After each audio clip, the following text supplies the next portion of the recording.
나사로의 여동생 마리아와 마르다는 예수님께 사람을 보내 주님께서 사랑하시는 이가 병이 들었습니다 라고 전했습니다. 예수님께서 이 말을 듣고 말씀하셨습니다. 이 병은 죽게 될 병이 아니라 하나님의 영광을 위한 것이다. 이 병으로 말미암아 하나님의 아들이 영광을 얻을 것이다. 죽음은 자연스러운 것일까요? 아니면 부자연스러운 것일까요?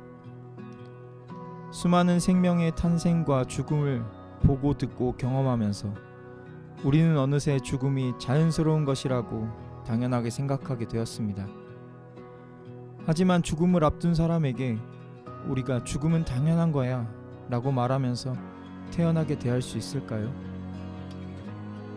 우리가 죽음을 가까이 맞이하게 되었을 때 죽음을 아무렇지 않게 받아들일 수 있을까요? 우리의 마음은 죽음을 부자연스럽게 느낍니다. 예수님께서도 그것을 인정하셨습니다. 예수님 또한 친구 나사로가 죽자 우셨습니다. 지금 예수님께서는 창세기 3장 19절에 나오는 인간의 운명에 직면하셨습니다. 너는 흙이니 흙으로 돌아갈 것이다. 예수님께서는 죽음에 대해 우리와 똑같이 반응하셨습니다. 하지만 예수님은 오직 하나님만이 하실 수 있는 일을 하셨습니다. 나사로를 죽음에서 일으키셨지요.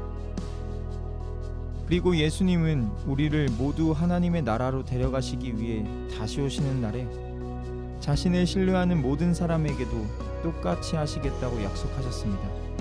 죽어가는 세상을 살아가는 우리에게 이것은 가장 큰 희망이자 가장 큰 위안입니다.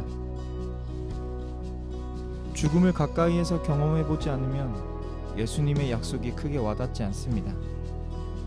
하지만 죽음을 가까이에서 경험하게 되면 예수님께서 나사로의 누이에게 말씀하신 것을 온 힘을 다해 붙들게 됩니다.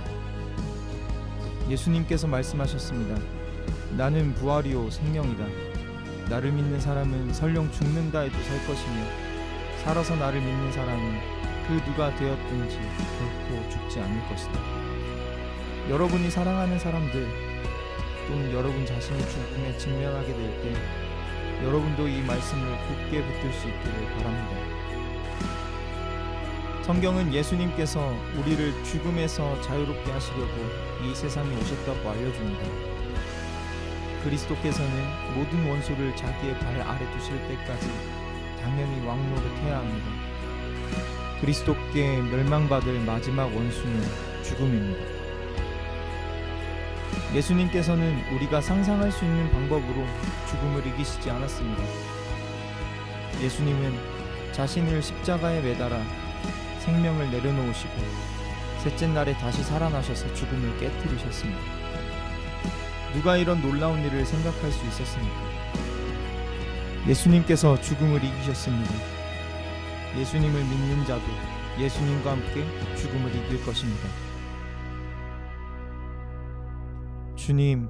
주님은 죽음을 이기는 힘을 가지고 계십니다. 우리를 주님과 함께 영원히 살게 해주세요. 예수님의 이름으로 기도드립니다. 아멘. 죽음이 무엇인지 처음 이해했을 때가 몇 살이었나요? 누군가의 죽음에 대해 슬퍼한 적이 있었나요? 죽음을 이기신 예수님의 약속은 여러분에게 어떤 희망을 주나요?